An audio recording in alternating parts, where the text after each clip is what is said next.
Yes, again, alright mga minamahal, Alicia ninyo, nagbabalik muli para sa ating panibagong video. So, kaya mas nagiging malinaw na sa ating mamamayang Pilipino kung bakit gusto ni Basti Duterte ang ulo ni President Bongbong Marcos. Abay, balak na pala talaga nilang ganon si PBBM dahil hindi daw po tumupad sa usapan. So by the way mga minamahal, itong si Ramil Madriaga nagpakita na.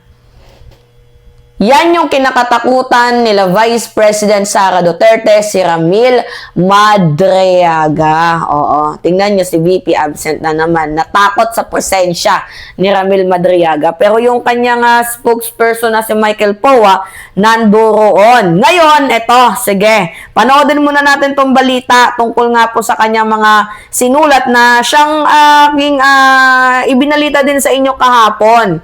'Di ba sabi ko nga sa inyo, ito yun, no? Pinost ko yan kahapon tungkol nga po dito sa letter. Oo, yan sa letter. Ito yung letter. Oo, na hindi natin masyadong maintindihan.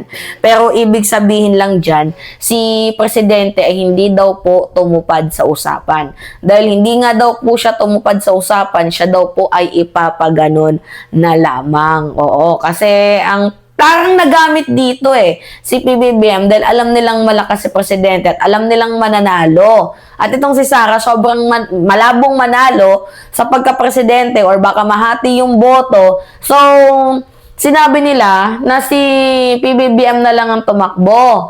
And nung tumakbo si PBBM, dapat mag-resign si Presidente at ipalit itong si Sara.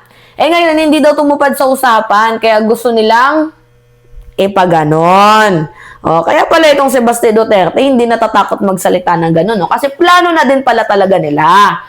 Kaya pala hinihingi ni Basti Duterte ang ulo ni PBBM. Nang nagpakilalang bagman, ibinunyag ng nagpakilalang bagman ni Vice President Sara Duterte na si Ramil Madriaga ang sinasabing planong asasinasyon kay Pangulong Marcos. Sa sulat, sinabi ni Madriaga na binanggit sa kanya ni dating Pangulong Rodrigo Duterte ang pagpayag sa tambalan ni VP Sara at Pangulong Marcos bilang bahagi ng planong pagbawi sa pagkapangulo sa 2025. Sinasabing alam ni Pangulong Marcos ang plano at ibibigay ang posisyon kay VP Sara. Pero sakaling hindi tumupad sa kasunduan si Pangulong Marcos, sinabi ni Madriaga na hindi isasantabi ang ilang extraordinary measure para mapatalsik sa pwesto, kabilang ang impeachment at pagpatay sa pamamagitan ng paglason o people power. Ayon sa abogado ni Madriaga na si Raymond Palad, totoong galing kay Madriaga ang kumakalat na sulat at ipinakita nito kung gaano kalapit ang kliyente sa pamilya Duterte. Masyadong seryoso yung laman ng sulat niya. Oo, detalyado yung plan, pinagplanuhan, kasama siya. Diyan makikita yung talagang yung closeness niya doon sa dating presidente na kasama siya sa mga planning ng mga ganyang usapin na. Wala pang komento ang Malacanang, gayon din ang kampo ni VP Sara sa akusasyon ni Madriaga. Kaya nga 'di ba, kinuha nila yan si Ramil Madriaga dahil meron niyang issue noon tungkol sa kidnap for ransom. Nangingidnap tong si Ramil Madriaga. So, meron na ding atake. Meron bitaw si Ramil Madriaga. So, ang akala nila, forever na loyalty ni Ramil Madriaga sa kanila. Kaso, nag-away nga 'di ba? Sabi nga nila, God works in mysterious ways.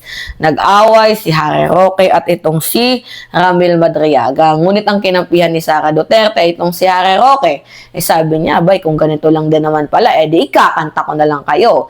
Kaya itong si Ramil Madriaga, ginawa ng imbentong kaso ni Harry Roque. Kaya nga no wonder mga minamahal, set aside na natin yan.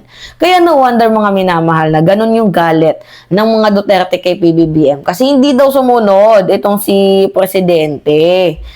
Well, kung sa bagay, yan naman talaga yung gawain 'Diba? At hindi natin may tatanggi yan. Gawain yan ng mga Duterte. At yung kanilang lumalabas sa kanilang mga bibig, mapapansin ninyo, same pattern.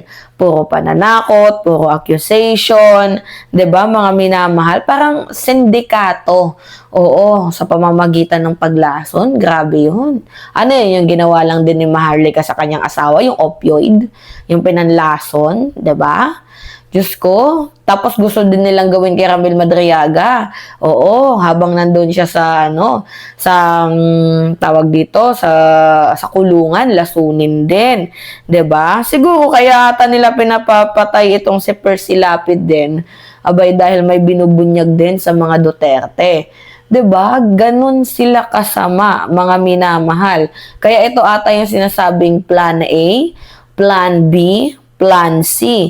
I think ito yung Plan C ni Vice President Sara Duterte. Alam niyo consistent yung sinasabi ni Ramil Madriaga. Simula pa lang sa pagiging bagman niya, hanggang sa dito na to, consistent, walang pagbabago. 'Di ba? Magaling lang talagang gumawa ng script ang mga Duterte para ilihis ang issue. Kasi sila yung nasa political poison ngayon. Oo. Tapos nandito din sila sa kinakaharap na impeachment, nandoon din si Digong sa ICC the Netherlands, 'di ba? Grabe, no? Lahat na lang kaya nilang gawin para lang sa politika. Kung ako sa'yo, Sara Duterte, total mababa naman yung bilang mo. 'Di ba? Tsaka takot ka sa pananagutan. So, much better na lang if meron kang delikadesa, resign. Kasi nakakahiya itong ginagawa mo. Hindi na to akma, hindi na to tama. Oo. Pinapahiya nyo yung sarili ninyong puon. Pinapahiya ninyo yung sarili ninyong patron. 'Di ba? Lahat na lang. Oo. Sinisisi nyo kay PBBM. At saka lahat ng plano ginawa na ninyo, 'di ba? Mga minamahal. Nakakaloka. Lahat ginawa na nila. Paanong lahat ginawa na nila, mga minamahal? Yung addictus benedictus, yung may cancer si presidente, ano pa ba yung kanilang ginawa, mga minamahal? Yung tawag dito, bukod sa yun, yung mga rally nila, 'di ba? Nasamahan pa ng ibang mga religious group, 'di ba? So grabe. At saka ang daming death threat kay presidente, ha? Yung tulad ng assassination plot ni Sara Duterte. At totoo nga naman siguro. Dahil yun din yung sabi ni Ramil Madriaga. 'Di ba? Na ipapapatay itong si presidente, si first lady, at itong si former speaker Martin Romualdez. Grabe. Kaya siguro natatakot silang humarap dahil wala silang maisasagot. 'Di ba? Lahat ng plano nila.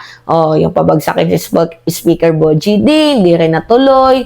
Wala na, ang ending mo nito, Sara Duterte, bibigyan ka ng probable cause. Hindi di porket nagkakaroon ng hearing dyan, tinatrial ka na. The House of Representatives will will determine if you have a probable cause or wala. Kung meron kang probable cause or wala. Gets ninyo, mga minamahal? Alright, yun lamang po. It's me again, Alicia ninyo. Nagbabalik muli para sa ating panibagong video. Maraming salamat at ingat, mga kababayan.